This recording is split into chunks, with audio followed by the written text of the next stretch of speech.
sounds like? Is that where you're from? Hello? Yeah, she won't answer simple questions. I don't see what relevance that has. Why don't you just make your point? Well, look, listen. He's asking a question, but you don't see relevance. He's just asking. He wants to get to know you. Just tell me what you want to tell me. You're a psychologist. Go on, have a go at me like BB is. Go on, everybody attack Enigma even though she's supporting you. Why I asked you that question? He was talking about the word identity. Everybody's identity is actually where they come from, right? Look, the main question of the It doesn't world come is from a book. Well, listen, everybody asks, where are you from? Okay? Now listen, here's the number one answer for that. Your mother. Everybody came from out of a woman. Okay? A mother, father made somebody, they made people. That's the number one answer. Now, in the world, with intelligence, you've been taught everything that you know from the day you came in this world. Now, as you grew up, you didn't know nothing about misery, didn't know nothing about Islam, this, that, whatever.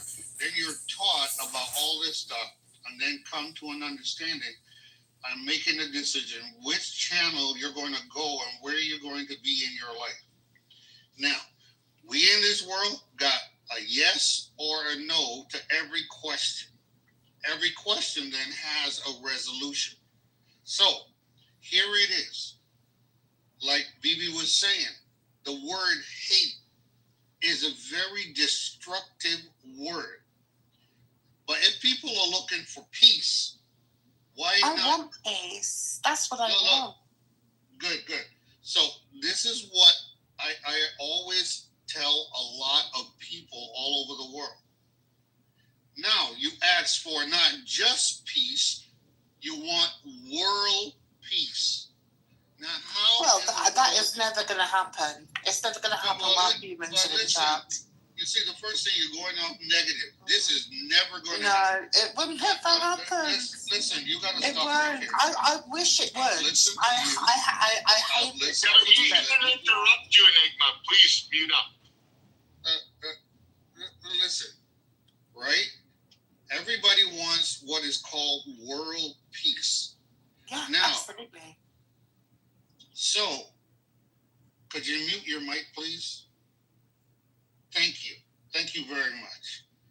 So, with that said, here it is. We have a bunch of people that leave their countries and they come to a place called the United People's Country, which is the United States of America. Now, everybody comes to unite. Now, here's the big deal. Why is everybody still not doing just that to make peace happen in just one place? There's the question.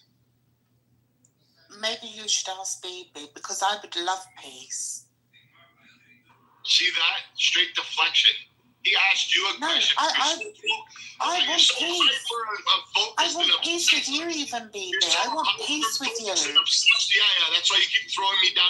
You wouldn't even last. Because the reason why I threw you down was because you were really hateful to my friend. No, not hateful. Why? She's not your friend. You met her on the app. Stop your bullshit. But she's my friend. I've met her. You're bullshit. You're a liar. So could you do something? Like a fucking liar. So young lady, let me ask you something. Can I ask you something? No, let me ask you something. I didn't even answer his question. Let me ask you something, because you asked me something. It's now time for you to answer it. So do you think Bibi, I did. You didn't answer. No, you didn't. You said, what about Bibi? I did. Do you think the way he's talking to me? You didn't even answer. You said, what about Bibi? Do you think it's acceptable the way he speaks? You didn't answer. Okay, bro. You're obviously being very dishonest. You're giving low level. I'm dishonest. You think the way he speaks, you made a friend and Bibi said something bad about your friend. Bro, come on. Yeah. What is it? What do you Why want? are you hateful? Why do you hate? Let's just put it. Why do you hate? You're not the person everybody's hating on, Enigma. You're not the pretty smart princess that everybody's hating on. Why'd you say? Sense of security. Enigma. I want to hear what Mojo has to say. Jews hate, she says, bro. It's like, let's tippy toe around Enigma sensibilities, or else we're haters. I will leave. I will leave. And it's very sad. Yeah, it's been primatological, frankly. All right, 1 second. I want to hear from Mojo. Mojo, when he was talking about your PTR, I think it's a good point to bring. Yeah, I just want to say that. Oh, see, she left. She can't take it if she's not the center of attention. That's how she lives her life. Never take it. Never. Yeah. The point is, today is her roast day. So congratulations, BB. You put together a great show, and I'm sure she'll be back. She's gonna go create a room. Nobody will go. Then she'll be back. But anyways, yeah, her PTR of an Arab and a Jew kissing is inflammatory, obnoxious, and stupid. And she herself is a very stupid, obnoxious person, and she confuses a lot of people because she'll lure you in the room under false pretenses. You might think she's a Jewish woman living in the UK. You don't really know what to think, but she'll sit there and platform hate speech, stupidity, insanity. It doesn't matter. But that's what I'm saying. Clubhouse is a place where you can fall down the well and get trapped, and you can cry out for help, and nobody's even going to lower the bucket to help pull you up, because that's what Clubhouse is. People flick you over into the hole, and you may never get out. But if you're intelligent and you have the Torah, it's a shining light that can, lift you out of the well. And all I'm saying is people like Enigma, unfortunately, they're never going to help you out of that well or give you the Torah. You got to do it for yourself, is what I'm saying. So, Padley lies, and Jewish Torah is the source. She sounds like she's got paper. Yeah, that's great, Mojo. I like what you. I want to welcome Joe. Thank you, BB. Thank you for having me up. I would love to rap with you guys for just definitely over 5, but I think 10 minutes would be sufficient. Can you guys handle it?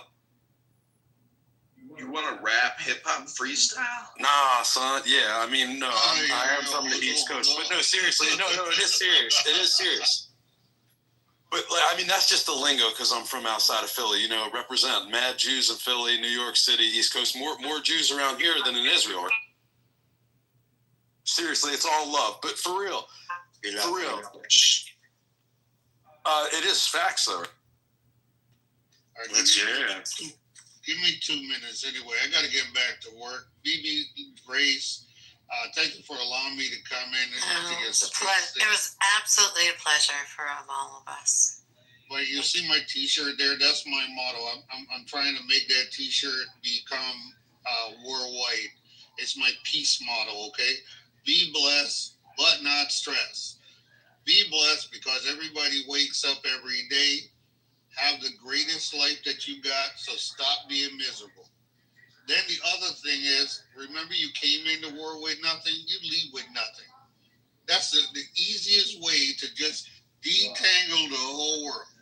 So, I got to get, because I do Uber for a living now, I had to stop doing my mechanic work because the doctor said I got to, stop straining my muscles now because I'm 60 years old, So, so I've been doing Uber. So I got to get back to work, make some money. So when I see your room, I'm going to come in again. I'm going to join your room actually, and become part of your room. This way, that then you can pick me up whenever. All right, my brother. Thank you so much. I'm going to change. I'm going to change to Mr. Positive as well. So I'm going to be Mr. Neutral Positive. Okay. Honest, amazing. And then Joe, have a great day, Miss Positivity. Joe, you got the mic, bro. Thank you. So you can. All right. So I want to bring something up as someone who grew up pretty much, very surrounded by Jewish people, a lot of Jewish friends and stuff like that. And I just want to bring up a concept that I learned about, I would say about a year ago or so, and it's been a very interesting concept for me. And I think it is really important for the identity of Israel, and I'd love to hear feedback on this, and I'm not trolling, like I'm serious. So to me, after following Israel for a while, following this whole thing, the concept of the third temple has come up. Now, I've been in a few Jewish rooms, not a ton, and a lot of them will discount it. They'll be like, that's a fringe. It's not a thing. But to me, maybe it is a fringe now. I'm not going to dispute that, but it seems like it's going to be a big deal. Like, are you aware of this? What's going on with it? Elaborate more on your question, bro. Like, okay, are you Jewish, or like, are you religious? I'm Jewish. I'm Jewish. Okay. So you're okay. What does that mean to you? Do you have to be? I know Caleb's up here, but he's like actually religious. So do you consider yourself religious, or do you just like pastrami and stuff? Like, what's your deal? No, man, I'm a practicing Jew. Okay, so then you should be aware. Like, what? Are you not aware of this third temple thing? You cannot, but many people, it's already built. David. Go ahead, Philip. Okay, the third temple is going to happen in the Messianic time, or it will herald in the Messianic time. So some people think we're in that time. And so there's like a very small fringe group who are trying to sort of hasten the third building of the third temple and some of the apparatus around the third temple. Different Jewish groups talk about that time in different ways, right? Some Jewish groups are really focused on it. Some Jewish groups are not. Is it a big concept, sort of just like theologically in Judaism? I suppose. Come on, serious? But Thank you. No, Joe. Why cut me off? No, you're cutting me off. No, I'm trying to have a conversation. You're like, Joe, but you interrupted him. I know, but he was talking for a while, baby. Come on. No, So, Joe, what I'm trying to explain to you, Joe, is that I think it's nice that you're into that concept. My understanding and experience from lots of different parts of the Jewish world, across the spectrum of observance and denomination, it's not like a live thing in daily Jewish talking. I Right? agree. I agree. Or daily Jewish mindset. Sure. Right. So I think like that's kind of what I have to say. Great, thank you. Yeah, okay. Is it my turn? I don't want to interrupt. Is it my turn now? Okay. Yeah, everything you said makes sense. The issue is it's unavoidable. Like, you did admit that you were like, well, maybe it could be important. This is like the end of the thing. And it's not just for Judaism, it's for Christianity. I don't know about Islam. But it's kind of a big deal. Like, so, and it's going to, like... It's not for Christianity, though. But then you have all these Christian people, like, that's all those people that are, like, supporting Israel. Like, a lot of them are not, like, I don't even know if you call it a fringe. That terminology has been thrown around. It doesn't matter if it's a fringe or not. If there's enough people that really want to see this thing happen, who cares if it's one person or if it's 1 million? No, I don't. I think... I want you to like just open your ears and listen to a Jewish person. I will. All right, go ahead. Okay, and like I'm just trying to explain to you how that concept functions, and you're not hearing that it doesn't function in the way that you want it to function. It just doesn't. Even in many ultra orthodox communities, right? Like, they're waiting for it. They talk about Messiah all the time. Things like this, they're waiting for the end times. And like, in some certain sense, you're right. That's the end. That's the big boss at the end of the game, right? But the focus on Judaism is so much more on daily living, on making this world better. Sure. Yes. Right. So I just want you to put it in a proper context. No, I That, agree, like, but yes. Go ahead, keep going. Go ahead, keep going. That's all. I just am not sure what you're trying to express. I agree with you. I'm saying if I was Jewish, and I get, like I said, I have a lot of Jewish friends. Like, go ahead. just came up yesterday. Your Jewish friends are not concerned with the third temple, I guarantee. I got the Chabbadians, baby, my Chabad people. Well, Chabad, that's called Chabad. I was just fucking around. I know, it's Chabad. Dude, bro, come on. I know a little bit, okay? I'm just fucking around. I agree, you know a little bit. I agree that you know a little bit. But that's the whole point, man. Like, once this third temple shit gets out, like, it's pretty wild, right? And a lot of people know a little bit. What do you mean gets out, though? What do you mean gets out? Like, okay, so BB, what I know, these are the facts I know, and I don't think Caleb will dispute them. There have been 2 temples so far that have been built, correct? Do I have that? Just let him co-sign this for me. 2 temples so far have been built, right, Caleb? I'll correct you if you get something wrong. Okay, cool. So the first one was King Solomon, King David's son. And this guy's super interesting. I mean, the fascination of this story, it's a great, great story. My personal favorite part, I love the Shamir part. BB, you heard about the Shamir? yeah, go ahead. Well, that thing is super cool. But anyway, then the Babylonians... What is that? I've never... what is that? What is that? Caleb, you don't know about the Shamir, baby? Just Tell me what it is. Magical, so like it's either, they say maybe it's a magical worm that cut the stones because they can't use the labor to cut the stones. I see what you're talking about. Yeah, but look, Joe, you're in the world of rabbinic interpretation now, okay? And all of this stuff, like, which is like highly imaginative, right? And not necessarily historical or factual, okay? And so I want you to understand that that's where you're at, right? But we can fast forward. So the Babylonians destroyed the temple, and then they rebuilt the temple around Jesus' time, and then the Romans destroyed the temple. And then they put the... No. They rebuilt the temple upon returning from the Babylonian exile. Herod renovated the temple in Jesus' time. Sorry, yeah, that good correction there. So how long was the temple around for approximately? A couple hundred or 300 years in between the Babylonian destruction and the first temple's around for like, I don't know, 300-ish years or so. Yeah. Maybe more, 350. The second temple was then around till, gets built around the year 500 and then stands till the year 70. Right. Wow, that had a pretty good run. All right, so the point is, okay, let's ask this question, simple question. Poll the room, right? Will this temple be rebuilt? Like, what do you guys think? Eventually. And yeah, I mean, so that's the good answer. That's the good answer. Listen to that. Eventually. But like, okay, let's ask this. So it wasn't going to be rebuilt 50 years ago, right? No one was talking about it. It wasn't on the table, right? No. After 1967, lots of Jews were talking about rebuilding the Third Temple, and there was a great messianic fervor after 1967 in the Six-Day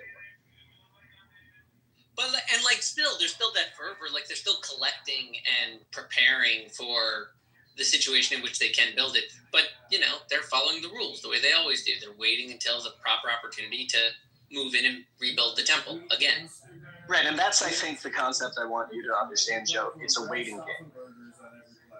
Well, interestingly, but there's the group, this blows my mind.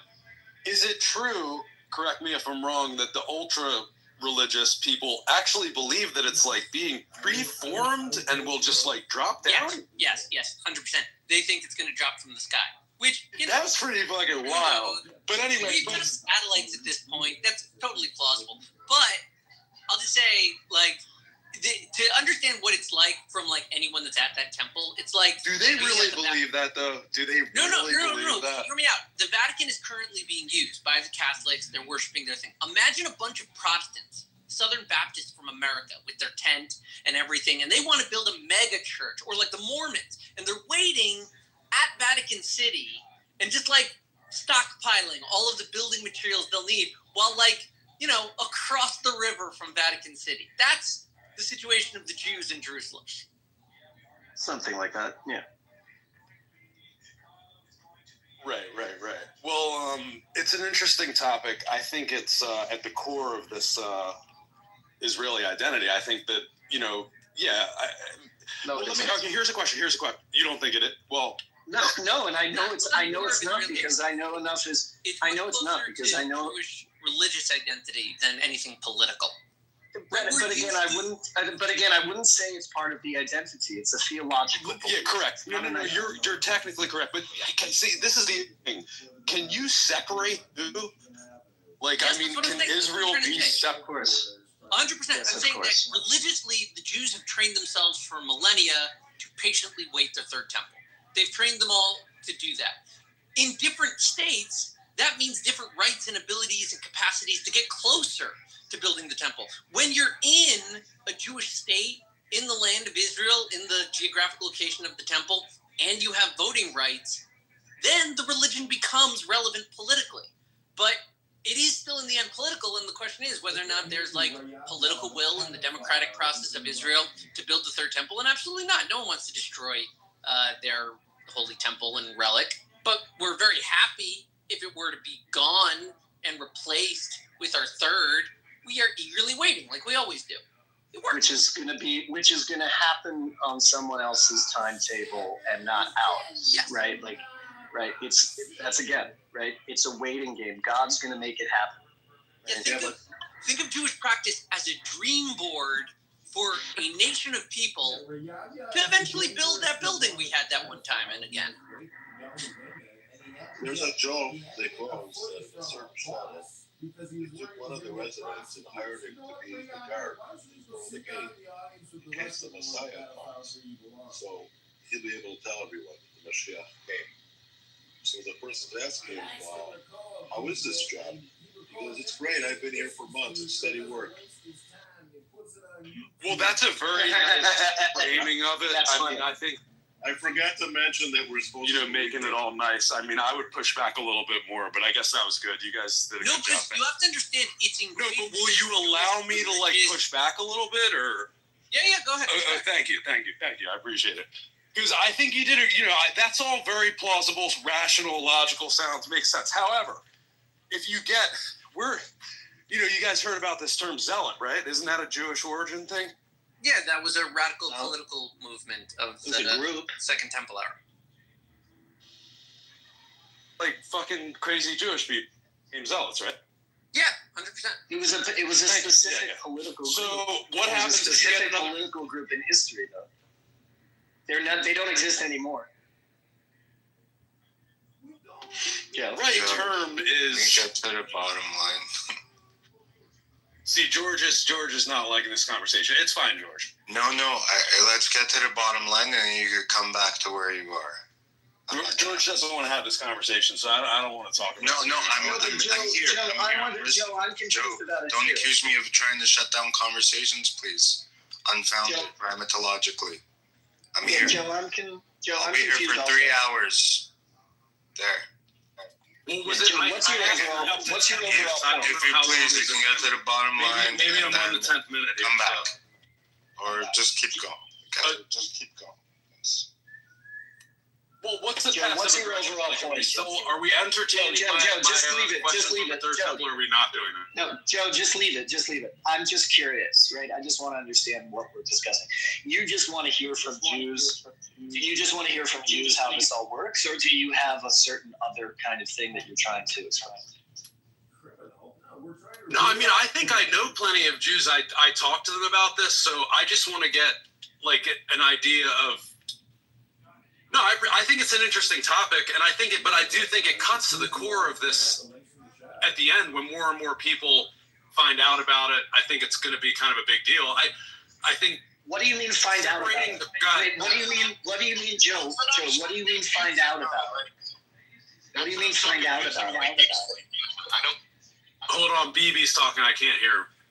No, it's the same He's a thing. moderator, so. It's the same thing. They told no. Yeah, dude, Joe, what do you mean find out about it? Well, I only found out about it, like I've heard about the Bible and I read it a little bit. I guess technically I was raised, Christian, but I definitely went to more Jewish types of things than Christian, just because that's how I was raised with the people around me. Anyway, but I only found out about the Third Temple thing very recently, and I think it's a potent concept, right? Because it is kind of wraps everything up in a nice little bow, right? Yeah. Well, I mean, Joe, that's what I'm trying to highlight. Like Jewish practice and memory of the temple, which maintained the memory for 2,000 years.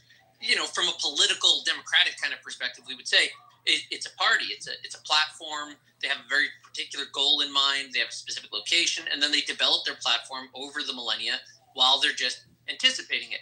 I think like the shadow of your question is the radicals, right? Meaning like if we're really just preserving an ancient religious political ideology that the Jews returned to Israel and build their third temple, what's to stop radical elements of a nation, which is made up of, you know, perfectly reasonable people and perfectly radical people?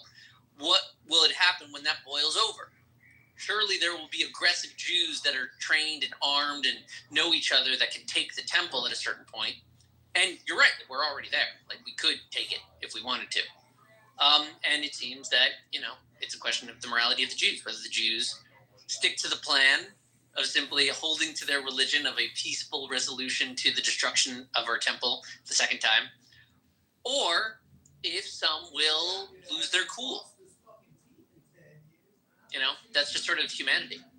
But I'll say that the system does keep them in check, mostly. They all either abide by the religious conviction of waiting patiently for God to change it, or the more secular notion of forgetting any of that and simply being a secular state that functions like all the other states. The other thing, Joe, I would say is if, depending on which Jews you're hanging out with, you might get a different sort of take on it, right? If you're only hanging out with Chabad Jews, then you're going to get a certain take. If you're hanging out with a more diverse group of Jews, you're going to get some other takes.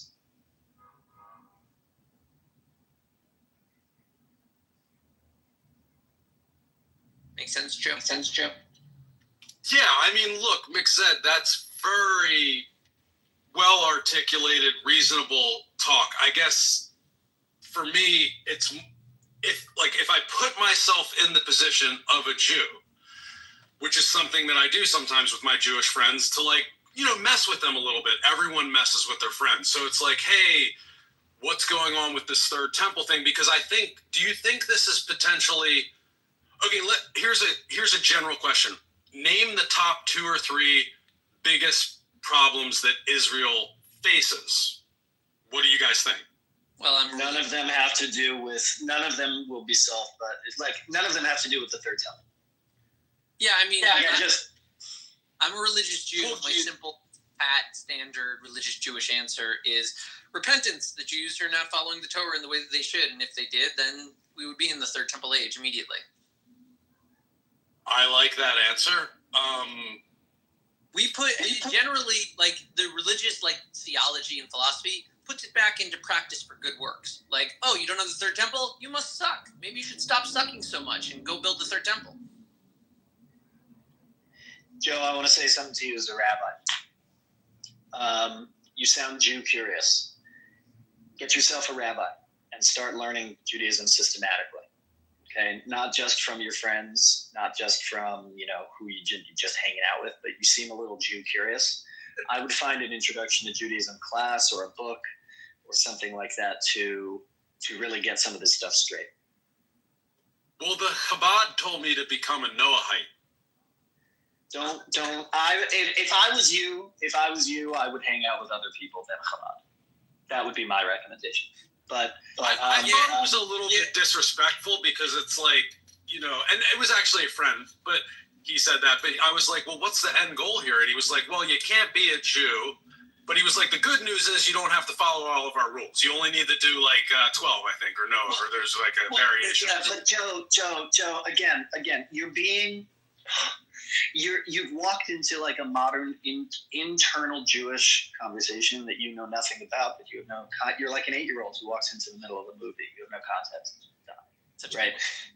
Right. Good quote. So and I don't know why you're not hearing what the Jews are telling you right now on the stage. You continue to seem to insist that you have it right based on what the Chabad people said to you. And what we're telling you is there's a range of views. Right? What we're telling you is there's a range of views. I don't even think Chabad told him that. I actually think he's trolling. Wait. Even that could be too. We all know that in Judaism, okay, And if somebody is interested in Judaism for, eventually converting to Judaism, you're supposed to discourage them. Now, that may not have been his purpose, but they may have picked up on something and they told him to go study Noahide because they're doing that practice that we do. You know what I'm talking about? Guys, there is nothing shameful about being a Noahide. It's a perfectly reasonable life choice. Now you're doing it. No, I'm serious. Even though I'm saying even though all of you guys like trying to preserve him, go like, oh no, they were trying to keep him away from being Jewish. Oh, they offered him Noahide. You're like, well, what's wrong with being a Noahide? Why can't they? Because Mixed-Ed. Let them have their cheeseburgers. No, I'll tell you what's wrong with it, Mixed-Ed. I'll tell you what's wrong with that. I'm talking about if he wants, the first thing he learned about Judaism right now with his encounter with Chabad, and if he wants to know about Judaism and Jews, he's going to have to pay attention to the nuances. And this is one of them.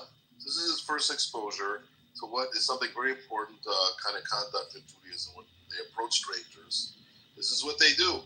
They may not give up flying. You know what? If he becomes a Noahide, maybe he might become a Jew at the end of the day. Maybe his interest is just purely academic and they're misreading it. I don't know. But see, you all picked up on this. We as Jews know this is what Chabad will do. That is exactly how they're going to react. No, you don't want to. Yeah, and they're going to make you worship their Messiah. We know. We know that. Right, but also, Mixed-Ed, the problem with like, just be a Noahide is like there are no Jewish communities ever in history that historically told non-Jews, hey, just be a Noahide. There are zero attested to communities like that. One second. That's not as simple as you say. There have been non-Jews that like came to Jewish courts and they're recorded as doing so in the Gemara, and they're asking for certain Jewish. Okay, fine. After the Gemara, after the invention of the concept of the Noahides, right, and its theoretical understanding by the rabbis, which is completely a theoretical. You know what you have then? You have accusations amongst the Christian communities of Judaizing. Christians who act a little too Jewish. And they use the Jewish legal code as a rubric of whether or not you're acting too much in line with this old defunct covenant. Right, I understand, but the Noahide laws only apply in a context of Jewish halachic sovereignty. Properly, yes. Noahide is applied best in Israel and under halachic authorities. Yeah, a Noahide in Israel, meaning if you wanted to be a true Noahide, and I've met some Noahides that live that way, which really, Noahide is simply saying, here are the international standards that Jews put out that we would all have to abide by if we wanted to be in their land. It's a perfectly reasonable rubric of, moral code for any random citizen of the world to be interested in. That's what it is. It's the citizenship of the world 10 commandments, or 7, right? And they're simple. And people abide by them, and they are a backdoor insight into all of the philosophy of Judaism because they are not in conflict with any of Judaism. So there is perfectly reasonable American, justified, 21st century freedom of speech, freedom of organization, freedom of religion basis to investigate Noahidism as a true option. Yes, it was suppressed in the time of the church, but we are in the age of America, and they are uniting. Yeah, but it's sociologically, the idea that somebody wants to become Noahide is no. It's very, not only is it new, but it has to do with all of this Hebrew roots, Jews for Jesus, kind of landscape. It has to. Can you stop interrupting, Mixed-Ed? Can you stop interrupting me, please? Okay. I'm gonna go, guys. It sounds like thank you for the lesson. I'll come back when you guys want to talk more some other time. But thank you. It looks like you guys want to keep. It's good. Thanks a lot. Because I'm assuming you guys are in your own zone. You don't want to keep talking about it, right? I mean, we're happy. Mixed-Ed and I are happy to go for forever, but might be boring for other people. We're just arguing whether or not the Noahide is new or not. But we're off of the topic that I originally brought up, and then there were people that chiming in saying I'm a troll and this and that, and then you guys start talking. So it's fine. I mean, it sounds like it's it's cool. I only expected. Joe, is there anything else you want to say before you leave? Yeah, thank you, Grace. Thank you. Yeah, no, I just Joe, like to say. I want to make